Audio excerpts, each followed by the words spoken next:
Good afternoon, dear colleagues. My name is Artem Sukhev, and today I'm happy to present you our solution of the problem field ball, problem number 4 from IPT. So we have a ping pong ball that fills with fluid or sand, and this ball bounces much lower than a full filled one or not filled one. We need to explain this phenomenon and say how does the height of the bounce depend on the relevant parameters.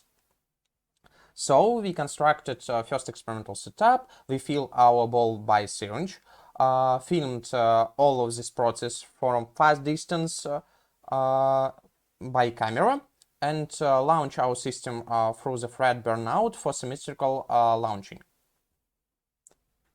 So we can measure height after bounce, initial height, and measure energy restitution coefficient for each case of our filling, for different filling ratios or for different fluids. So it is dependence of energy restitution coefficient from filling ratio. We have two different bounces, first bounce and the second bounce of ball, and there is an optimal filling for each, but we have different energy restitution coefficient for each bounce because we have different effects for each case. Also, we have first and second bounces with sand, and it is the same effect. So we divide our problem into three parts: first bounce of fluid, second bounce on fluid, and sand effect. Let's start from the first bounce. So air resistance losses are negligible during the flight. We estimate this.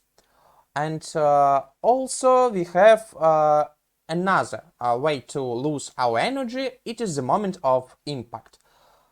There are no elastic forces in a fluid, and the drop after impact, for example, loses its momentum if we neglect any surface tension. In this case, we can say that energy restitution coefficient in a y-axis is 0.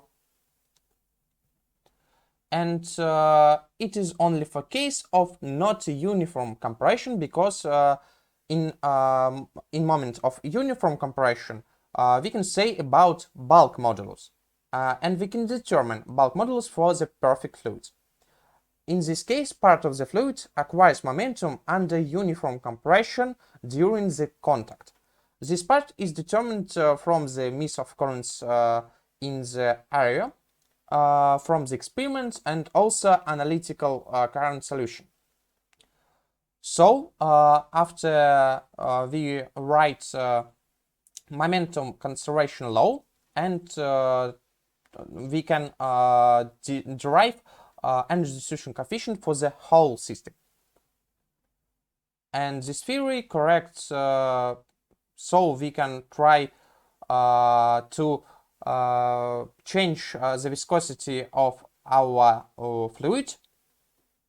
In this case, we have a difficult result, because high viscosity is high energy restitution coefficient, and we neglect the viscosity in the theory. So we need to add something, amendment, something correction in our theory. Not all fluid reflects instantly, and we need to take into account viscous interaction between layers. Part of fluid in the ball during the impact moves upward, but other part moves downward. In this case, we have some effective viscosity force. We can estimate this force by Newton viscosity law, and estimate some values from this formula. R is radius of our ball, and layer area is cross-section area of our fluid. And we can gain our velocity from this equation. It is gained velocity over time, gained by fluid with the viscosity. And so the longer the impact time, the greater the viscosity and the greater the additional momentum from these viscous forces during the impact. Yeah. We can check this in the experiment and measure energy restitution coefficient for different time of impact. We change time of impact due to different tensions of our membrane, like on the video.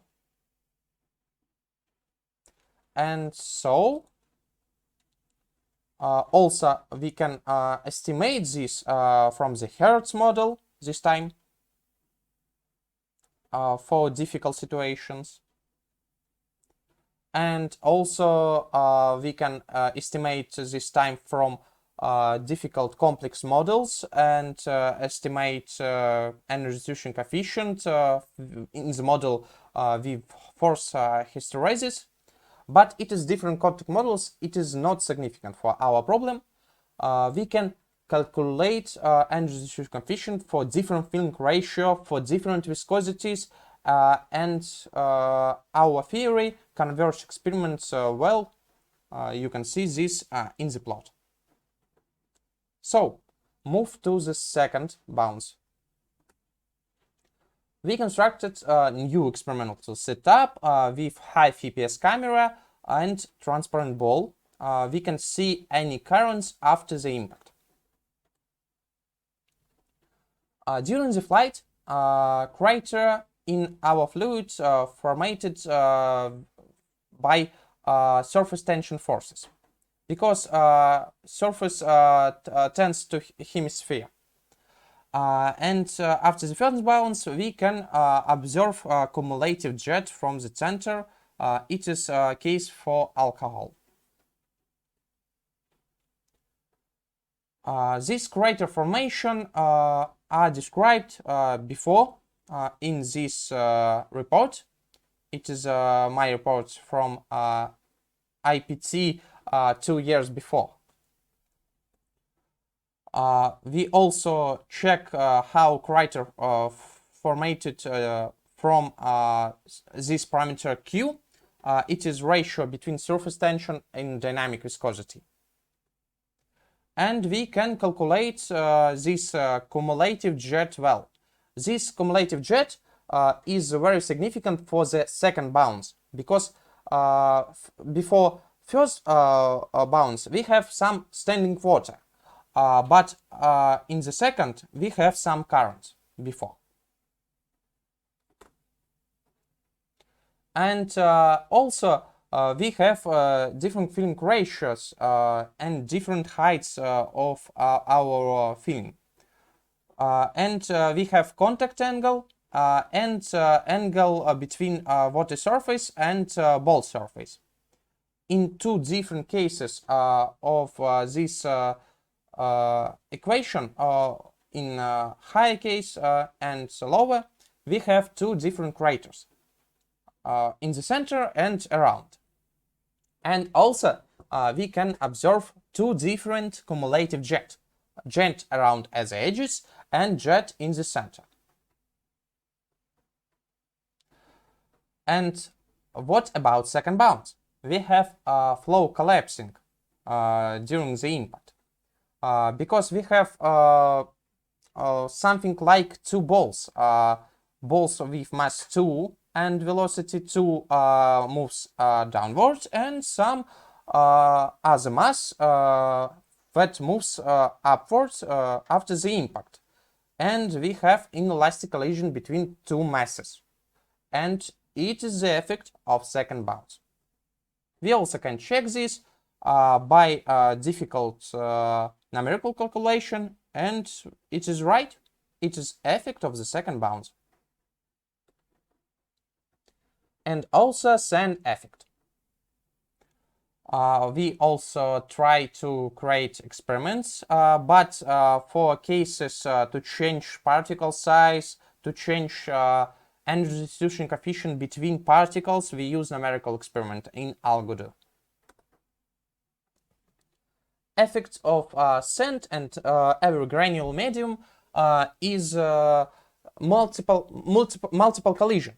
So we have many layers of sand, and these layers have some interaction between each other.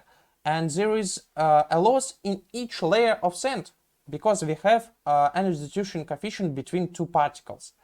And then the higher the layer, the greater the loss of momentum. And we also can derive the energy distribution of the whole system and check this by this dependence. Also for different center restitution coefficients. Okay, we have first bounce of fluid, and the first bounce effect is the non-elastic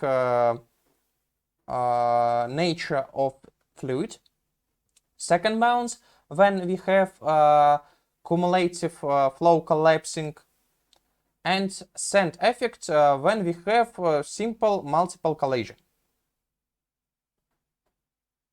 Bibliography. Thank you for your attention. I'm happy to answer your questions.